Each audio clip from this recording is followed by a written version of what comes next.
लोकसभा चुनाव 2024 के रिजल्ट आने के बाद से ही महाराष्ट्र में सियासी भूचाल आने की सुगबुगाहट शुरू हो गई है।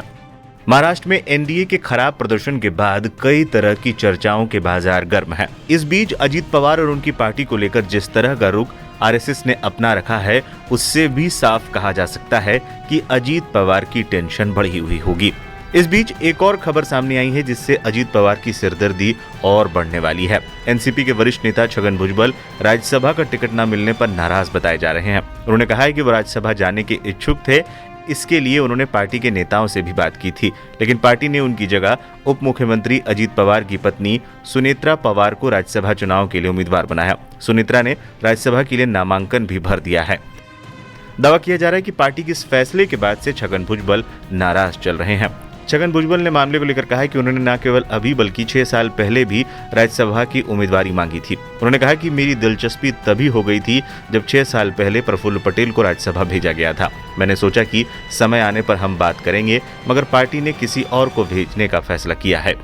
नाराजगी के सवाल पर छगन भुजबल ने कहा, कल मंत्रिमंडल के सभी सदस्यों की बैठक हुई और सुनेत्रा पवार का नाम तय किया गया। मेरी भी इच्छा थी और अन्य लोग भी इच्छुक थे। इस पर कोई सवाल नहीं है कि अजीत पवार क्या कहेंगे। ये मंत्रिमंडल और सबका लिया हुआ फैसला है। क्या मेरा चेहरा देखकर लग रहा है कि मैं नाराज हूँ? मैं तो सालों से ये देख रहा हूँ, जो आप चाहो वो पूरा हो, ये जरूरी नहीं। ये फैसला सभी नेताओं और मंत्रियों ने मिलकर लिया है। उन्होंने चर्चा करने के बाद ही सुनेत्रा पवार का नाम फाइनल किया।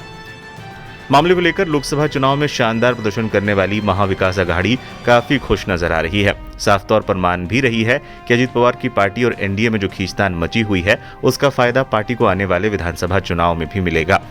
शिवसेना उद्धव गुट की नेता प्रियंका चतुर्वेदी ने तो यहां तक कह दिया कि देखते जाइए, जल्द ही जूते चप्पल भी चलेंगे। जिस तरीके से महाराष्ट्र के नतीजे आने के बाद लोकसभा के नतीजे तो मैं कहती हूँ फेलर है। पिक्चर पूरी अभी असेंबली के समय से बाकी है, जो जनता सुपरहिट बॉक्स ऑफिस में वापस महाविकास अघाड़ी को भेजने वाली है। इसी के चलते आपस में जो हम देख रहे हैं खींचातानी चल रही है।